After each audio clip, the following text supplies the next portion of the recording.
ഹരിയാന ഫരീദാബാദിൽ വാഹനത്തിൽ യുവതിയെ കൂട്ടബലാത്സംഗം ചെയ്തു എന്നുള്ള ഒരു ഞെട്ടിപ്പിക്കുന്ന വാർത്തയാണ് വരുന്നത്. കൂട്ടബലാത്സംഗത്തിന് ശേഷം യുവതിയെ റോഡിലേക്ക് വലിച്ചെറിഞ്ഞു.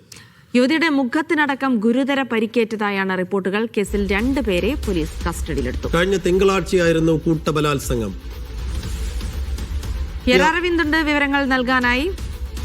അരവിന്ദ്, വലിയ ഞെട്ടിക്കുന്ന നടുക്കമുളവാക്കുന്ന ഒരു വാർത്തയാണ് പുറത്തു വരുന്നത്. കഴിഞ്ഞയാഴ്ച നടന്ന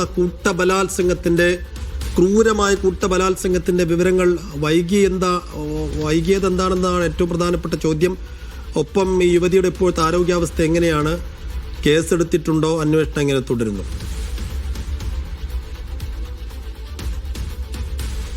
സൈഫുദ്ദീൻ, ഈ വിഷയവുമായി ബന്ധപ്പെട്ട് ഇപ്പോൾ പോലീസ് കേസെടുത്തിട്ടുണ്ട്. 2 പേരെ പോലീസ് കസ്റ്റഡിയിലെടുത്തു എന്നതാണ് മനസ്സിലാകുന്നത്. തിങ്കളാഴ്ചയാണ് ഈ സംഭവം നടക്കുന്നത്.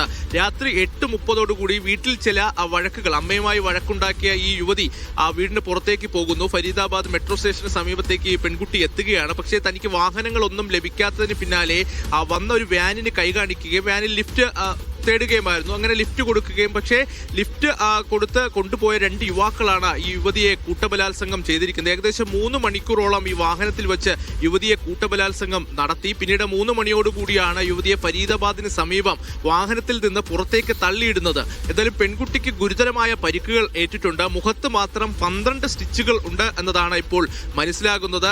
പെൺകുട്ടിയുടെ സഹോദരിയെ വിളിച്ച് ഇക്കാര്യം പറഞ്ഞപ്പോൾ മാത്രമാണ് ഈ സംഭവത്തെക്കുറിച്ച് പുറംലോകം അറിയുന്നത്. കാരണം ഈ പെൺകുട്ടി മാതാവുമായി വഴക്കിട്ട് വീട്ടിൽ നിന്ന് പോയതിന് പിന്നാലെ സഹോദരിയെ വിളിച്ച് താൻ തന്റെ സുഹൃത്തിന്റെ വീട്ടിലേക്ക് പോവുകയായിരുന്നു എന്ന് അറിയിച്ചിരുന്നു. അതുകൊണ്ട് തന്നെ പെൺകുട്ടിയുമായി ബന്ധപ്പെടാൻ കുടുംബം ശ്രമിച്ചിരുന്നുമില്ല. പക്ഷേ പിന്നീട് രാവിലെയോടുകൂടി പെൺകുട്ടി സഹോദരിയെ വിളിച്ചപ്പോഴാണ് ഇത്തരം ഒരു ക്രൂരതയുടെ വാർത്ത പുറംലോകം അറിയുന്നത്. എന്തായാലും പോലീസിന്റെ അന്വേഷണം ഊർജിതമായി തന്നെ മുന്നോട്ട് പോവുകയാണ്. 2 പേരെ കസ്റ്റഡിയിൽ എടുത്തിട്ടുണ്ട് എന്ന് പോലീസ് വ്യക്തമാക്കുന്നു. CCTV ദൃശ്യങ്ങളടക്കം കേന്ദ്രീകരിച്ചുകൊണ്ടുള്ള പരിശോധനകളാണ് ഇപ്പോൾ പുറത്തു വരുന്നത്. പക്ഷേ നമുക്കറിയാം, ഡൽഹി അടക്കമുള്ള ഉത്തരേന്ത്യൻ സംസ്ഥാനങ്ങളിൽ മൂടൽമഞ്ഞ് രൂക്ഷമാണ്. അപ്പോൾ ഈ വാഹനത്തിൽ പെൺകുട്ടി നിലവിളിച്ചെങ്കിലും ഇതിനെ എതിർക്കാൻ ശ്രമിച്ചെങ്കിലും ആ ശബ്ദമോ അല്ലെങ്കിൽ ഇതുമായി ബന്ധപ്പെട്ട ആർക്കുമോ ഇത് അറിയാൻ സാധിക്കാത്തതാണ് ഇത്തരം ഒരു 3 മണിക്കൂറോളം ഈ കൂട്ടബലാത്സംഗം നീളുവാൻ കാരണമായതെന്നാണ് ഇപ്പോൾ പോലീസ് വ്യക്തമാക്കുന്നത്. കുറ്റക്കാർക്കെതിരെ ശക്തമായ നടപടി ഉണ്ടാകുമെന്നും പോലീസ് വ്യക്തമാക്കിയിട്ടുണ്ട്. എന്തായാലും ഹരിയാനയിലെ ഫരീദാബാദിലാണ് തിങ്കളാഴ്ച ഈ ക്രൂരത അരങ്ങേറിയത്. ജിൻസി സേഫ്.